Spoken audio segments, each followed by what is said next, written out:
So we've been talking about electrostatics and sliding and how things become charged. Let's take a look at this little video here taken from a gas station surveillance camera. Start pumping gas.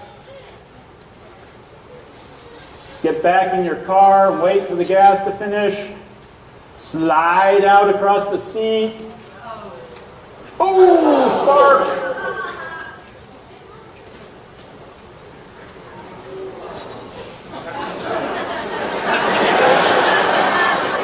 I don't know if this ever happens to you. Don't stand around. Think, run away from the car. Let's watch that again, shall we? So it's all about static electricity. I don't know what Toyota puts on their car seats. It seems like I get a shock every time I get out of my car. You slide out, touch something metal, touch the door, discharge.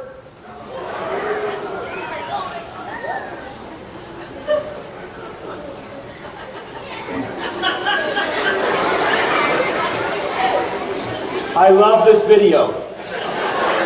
You know why I love this video? Because next time you're at the gas station, you're going to be thinking about physics. I'm going to have you thinking about physics all the time.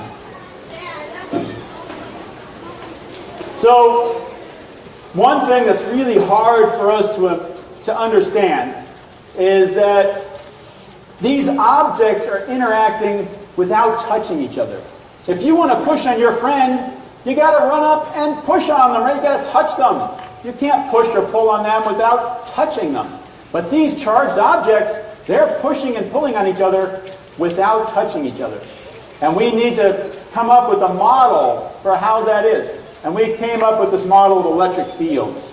Physicists say that charged objects fill the space around them with an electric field. And you put another charged object in that electric field, it interacts with the field, and it feels a force because of that interaction. So interesting things happen when these fields become very strong.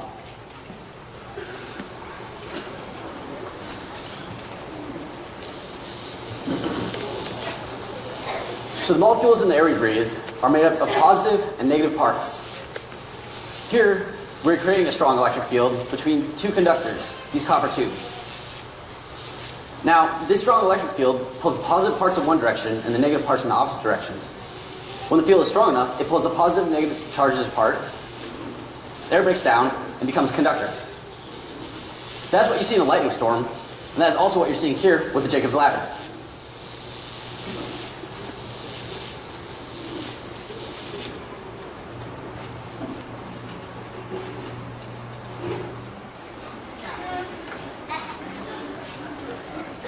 So what we want to figure out now is why is Bart Simpson covering himself with aluminum foil?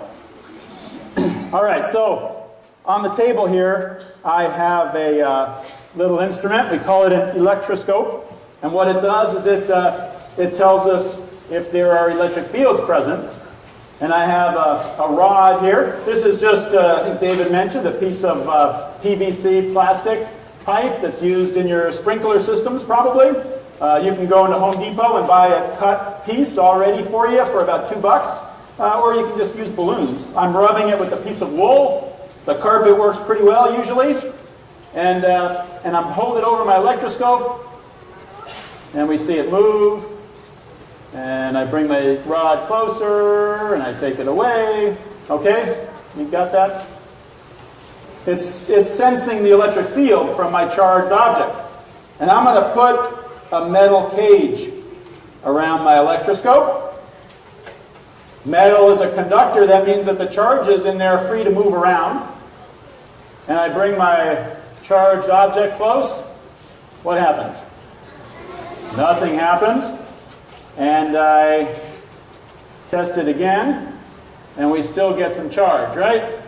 So the metal cage protected the electroscope from the electric field. And we call this a Faraday cage. It works because it's a conductor. If you want to try this at home, get a couple of pie plates like this. And if you have an old-fashioned radio, put it in there, tune it to some station, cover up the pie plates, and you won't get any music anymore. Open it back up, you'll hear the music. If you don't have one of these, put a cell phone in there. Cover it up, call it, it'll go right to voicemail. Open it up, call it back, it'll ring. Okay? It's a metal cage, it protects. You put a metal cage around the electroscope, it protects it from the electric fields inside. Put one around a radio or a cell phone, it shields it, protects it from the electric fields outside. And in fact, being inside your car in a lightning storm is one of the safer places to be because it's a metal shell around you, a metal cage around you that protects you from electric fields. In fact, if you put a person in some kind of a metal suit, it would protect them from strong electric fields too. If only we had a person in a metal suit.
So these charges are what we call, up till now here, we've been talking about static charge because they're not moving. Well, once you rub the things together, of course, charges move and transfer, but after you're done with that, they stay put. Now, charges can move, right? We have current, that's moving charges in the wires in our house, in our electronic devices. So we can get moving charges, we call that a current, in our conductors. And what happens when we have a current is it forms a magnetic field around it. Any moving charge forms this magnetic field around its path. And I want to demonstrate that for you. So I have here a couple of coils of wire. They've got wire wrapped this way. So they're going to generate a magnetic field that points down the center towards the camera now. And I'm going to put my compass needle in here. That's just a magnet. And right now it's looking to align itself with the strongest magnetic field it can find, which is probably the Earth's magnetic field. And if I turn on a current, if I make those charges move in these wires, I should get a magnetic field down the center, and my needle should point down the center of my rings here. There we go. So it wants to snap into that position. Let me stop it from moving a little bit. It stays like that. If I try to deflect it a little bit, it'll try to get back to that center position. And if I turn off my current, it'll just wander around until it finds the next strongest magnetic field to align itself with. A current causes a magnetic field.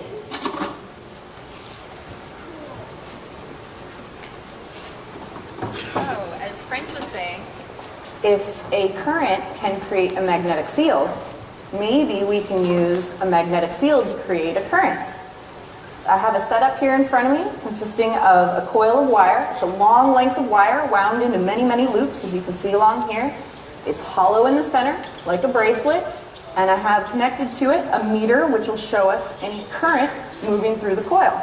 Right now you can see the arrow points at 0, showing that there's no current moving through the wire right now. And over here, I have a very strong magnet. And when I put it next to the coil, it puts the coil of wire in a very strong magnetic field. Now we check the meter and see if there's any current running through the wire. Still pointing at 0, showing that there's no current. Let's try that again. I'm going to take my magnet, put it close to the coil so that the coil is in a very strong magnetic field. And we check the meter. Did you guys see the needle move? Oh, you did? So you're saying it's a changing magnetic field that creates a current. Okay, so if the magnet doesn't move, there's no change in the magnetic field, so there's no current flowing through the wire. But if we move the magnet, it changes the strength of the magnetic field running through the coil, and we can create a current. So what do you think would happen if we moved the coil instead of the magnet? Think about what you expect, and we'll try it. I'm going to take the coil. It's in a strong magnetic field because it's next to the magnet. We're going to turn it. You see the meter move?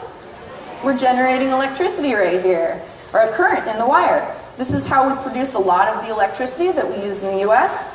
And a reverse application is in an electric motor, where we give current to the motor and it turns the coil in a magnetic field.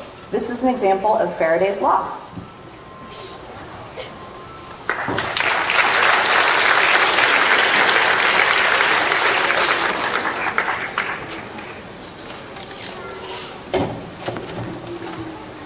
So we want to put these ideas together now.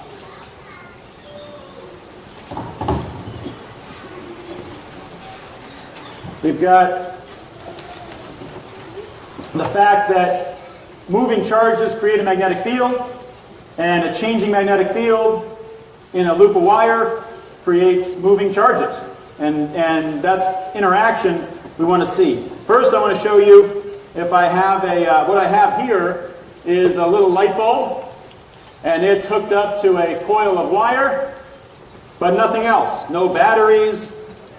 And so there's no power source. How am I going to get my light bulb to light up? Well, what I'm going to do, I'm going to turn on this coil down here. I'm going to get current flowing through this coil. That's going to create a magnetic field up through the center. But this current is going to be changing back and forth. So the magnetic field is always changing. And let's see what happens. Okay, I lift it up. It turns off. Down, it lights up. Turns off. Lights up. And it's not touching anything, right? It's just getting the changing magnetic field through here is creating those moving charges. It's acting like a power source, actually, like a battery.